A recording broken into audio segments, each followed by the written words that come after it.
सत्संगत जी, प्यार से कहना धन निरंकार जी।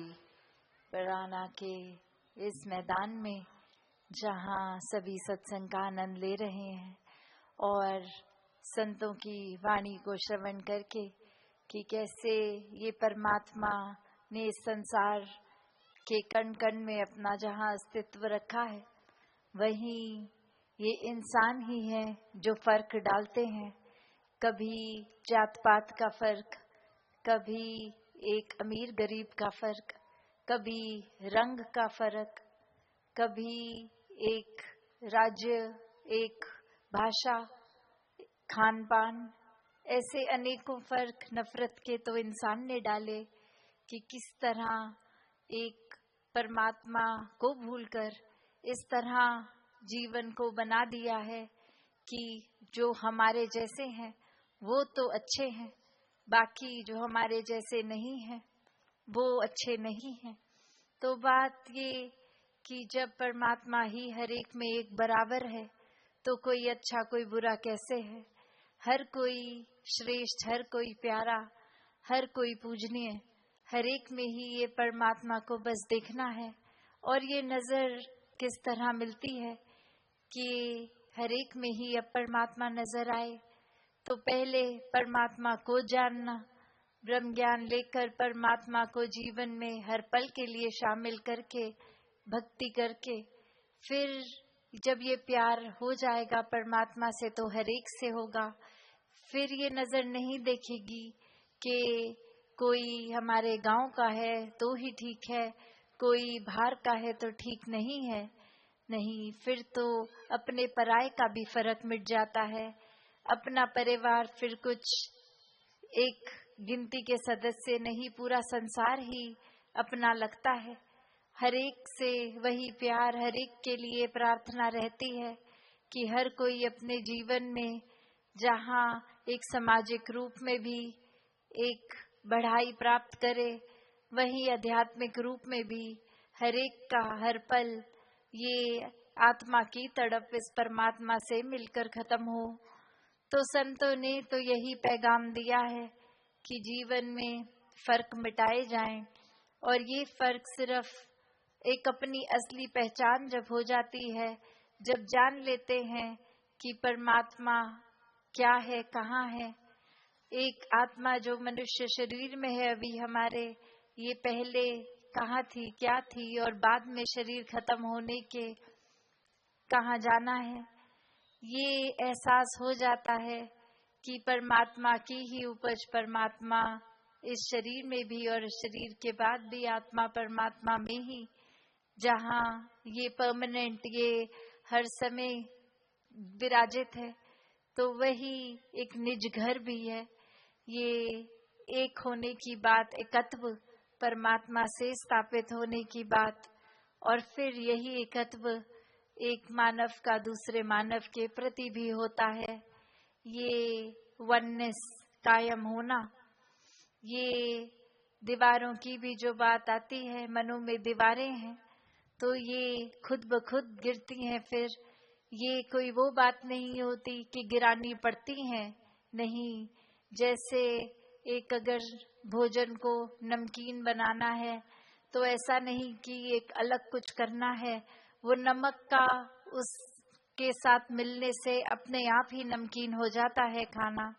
उसी प्रकार ये प्रेम, जब हम स्वयं बन जाते हैं परमात्मा के प्रेम में चूर चूर होके, तो प्रेम बन ही जाते हैं। और फिर ये दिल से नफरत की दीवार अपने आप ही गिरती है, ये गिरानी पड़ती नहीं है। तो उसी तरह ये स्वाभाविक रूप, ये नेचुरल कोर्स में ही हर एक का उस तरह ही बन जाए कि कोई ये ना देखे कि एक जाति क्या है हमारी, हम ऊंचे हैं, ये नीचा है। और अक्सर ये भी देखा गया है कि जाति अगर किसी की उस तरह से नीची भी कहलाई जाती है तो उसमें भी अभिमान ही हो जाता है, चाहे ऊंची जाति हो चाहे नीची। अपने आप को सोसाइटी में खुद ही बांधा है।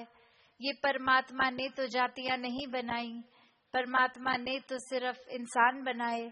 ये इंसानों की सोच खुद को बस किसी जगह एक सेंस ऑफ बिलोंगिंगनेस, एक अपना कहाँ पर हम ठीक खुद को अपना कोई अस्तित्व बना पाए, ये अहंकार ही है जो जातियों की उपज करता है। तो हर एक को ये छोटी छोटी चीजों से उभरना है, ये फर्क मिटाकर सिर्फ प्यार की निगाह बनानी है। वरना जहाँ पे समदृष्टि नहीं है, ये समता नहीं है, वहाँ हम ये दावा कर ही नहीं सकते कि परमात्मा का एहसास है हमें, क्योंकि परमात्मा का ब्रह्म ज्ञान ये आते ही, ये परमात्मा की पहचान होने से ये तो समदृष्टि बन ही जाती है। हर एक को फिर हम एक ही नजर से देखते हैं। फिर वो कुछ हमने बाइफिकेशंस, ये एक तरह से डब्बे नहीं बना के हर एक को डाला कि ये यहाँ रहे, ये हमारे मन के इस कोने के इस डब्बे में यहाँ रहे, नहीं। फिर तो ये मन हर एक के सत्कार में एक प्रार्थना रूप बनाकर हर एक के प्रति खुद को समर्पित करके सिर्फ संसार के कल्याण में ही लगता है। तो ऐसे फर्क जहाँ ये हमारी सोच ही खुद बनाती है, वहीं ये भी है कि चाहे कितनी पुरानी ये सोच हो, ये इसी पल में सोच बदली भी जा सकती है। एक व्यवहार सत्कार का हम हर एक के प्रति भी बना सकते हैं। एक सुपरस्टिशंस, एक उस तरह से अंधविश्वास के अंधकारे से खुद को रोशनी की तरफ भी लाया जा सकता है। बस वो आत्म मंथन खुद का, ये एक सोच खुद बनाकर, एक प्रगति मन की भी और सोच की भी, तो फिर ये कर्म भी अपने आप अच्छे ही होंगे। ये कल्याण का मार्ग चुनने वाले संत यही संदेशा युगों युगों से देते हैं कि तंगदिली में नहीं, एक विशालता में ही जीवन को जीना है। एक सोच का भी एक विस्तार होना है। एक आध्यात्मिक ही जड़ है, जो आध्यात्मिक होगा इंसान वही अच्छा मनुष्य, ये दैवीय गुण, ये ह्यूमन वैल्यूज को भी अपनाएगा। ये इंसानियत का सबूत अपने जीवन के पल पल में देगा, ना कि कोई बनावटी एक अच्छाइयों को कुछ देर के लिए करने से। तो जैसे जैसे ये इंसानियत संसार में एक और प्रमाण यही बनाएगी कि अपने जीवन को ही एक इंसानियत का प्रमाण बनाना है, ना कि सिर्फ ये इंसान का शरीर है तो इसलिए इंसान है। तो ऐसा जीवन हर एक के जीने के लिए ये अनिवार्य ही है, एक जरूरी भी है, और इससे अपना ही फायदा है हर एक का कि जिस तरह अपने भाषा में मधुरता लाएंगे, एक बोली भाषा भी अच्छी रहेगी, एक मन हमेशा खुश रहेगा, किसी को भी फिर हम गलत बोलेंगे नहीं और अगले का भी दिल नहीं दुखेगा। कैसे फिर हर एक के लिए सेवा करने का भी ये जज्बा बना रहेगा कि हम किस कैपेसिटी में, हम अपनी समर्था अनुसार जो भी ये परमात्मा ने समर्था बख्शी है उसी के वजह से ये सेवा समर्पित भाव से कर रहे हैं।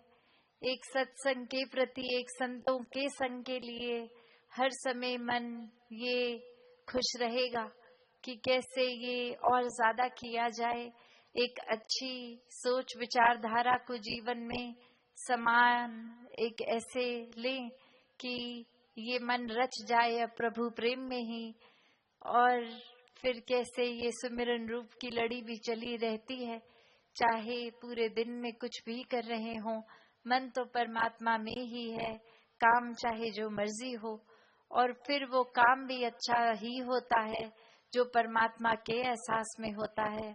वरना तो एक पल नहीं लगता कि यहाँ ये एहसास, ये लड़ी, एक लगन, एक जो लिव जुड़ी है परमात्मा से, वो टूटी कि फिर मन वापस एक भ्रष्ट रूप ले लेता है, मन फिर अपनी ये उछल कूद में लग जाता है, मन फिर एक नेगेटिव सोच को भी अपना लेता है, एक बुराई की ओर चले जाता है, एक ढलान की ओर नीचे को गिरता है। पर वहीं संतों ने चेतनता भी बख्शी कि अगर ऐसा है, जिस पल खुद को समझ आए कि ऐसा हम कर रहे हैं जो संतमति के अनुसार नहीं है, तो उसी पल खुद को संवार लिया जाए। ये आत्ममंथन, ये आईना तो परमात्मा रूप हर समय है। आत्ममंथन करके हम अगर सोचें बस कि जो कर रहे हैं उसका एक जरूरत भी है करने की कि नहीं, जो कर्म कर रहे हैं क्या वो हमारे लिए लाभदायक हैं कि नहीं, क्या वो औरों के लिए लाभदायक हैं कि नहीं। तो इस तरह से खुद को बदलने का भाव संत रखते हैं, एक अकड़ में नहीं, एक अहंकार में नहीं। ये घास जिस तरह से आंधी आने पे भी अपने आप को इतनी लचीली होती है कि मोड़ लेती है, जड़ से नहीं उखड़ती, और वहीं ऊंचे ऊंचे पेड़ इतने अकड़ में होते हैं कि बस तूफान आने की देर और गिर के टूट जाते हैं। तो क्या हमने अपने मनों को भी इतना सख्त बनाना है कि किसी तरह कई परिस्थिति आई नहीं कि टूट के बिखर गए, एक अपने अस्तित्व को खो रहे हैं हम। और वहीं अगर जड़ें इस परमात्मा में घास की तरह लगी हैं तो कितनी भी आंधी आए घास का नुकसान नहीं होता। तो कैसी सोच को बनाए रखना है, क्या हम वाकई ही हर एक के लिए ये परमात्मा जैसे हर एक में देख सकते हैं कि नहीं, और वो तरीका केवल और केवल ब्रह्म ज्ञान का है, इस परमात्मा की प्राप्ति का है। एक जीते जी जहाँ परमात्मा के दर्शन करके हर एक को हर एक पल में फिर ये परमात्मा एक समान ही नजर आता है। वहीं ये जीवन एक हमेशा से इंसानी जीवन को महान रुतबा भी मिला है कि ये जीवन मानुष का तन मिला है, तो ये बहुत ही एक लाभदायक पल चल रहे हैं। ये श्वासों को व्यर्थ नहीं गंवाना है, जीते जी ही मुक्ति के हकदार, कि जीते जी भी हम जहाँ हर पल में परमात्मा से जुड़ गए तो ये मुक्ति ही है। और शरीर खत्म होने पे भी ये आत्मा को पता है अब कि कहाँ जाना है, तो वो मुक्ति रूप भी। तो जहाँ संसार में हर एक ने यही प्रयास करना है कि अपना जीवन भी इस परमात्मा से जोड़कर संवार लें, और वहीं एक प्रेरणा बने हर एक के लिए भी, एक जीवन अपना अपने कर्मों को इस तरह से कर लें कि फिर वो दिखावटी बात नहीं, अंदर से तब्दीली है। एक खुद को ही बदलने की शुरुआत खुद से खुद तक, और ये जब खुद को संवार लेंगे तो फिर किसी को हमें चिल्ला के बताने की जरूरत नहीं है कि एक अच्छाई है हम में, एक हमारा सत्कार करो। वो तो विनम्र हो जाता है जिनका दिल, तो अपने आप हर एक तक वो एक पता लगता है हर एक को कि कैसा एक महान जीवन सामने वाला जी रहा है।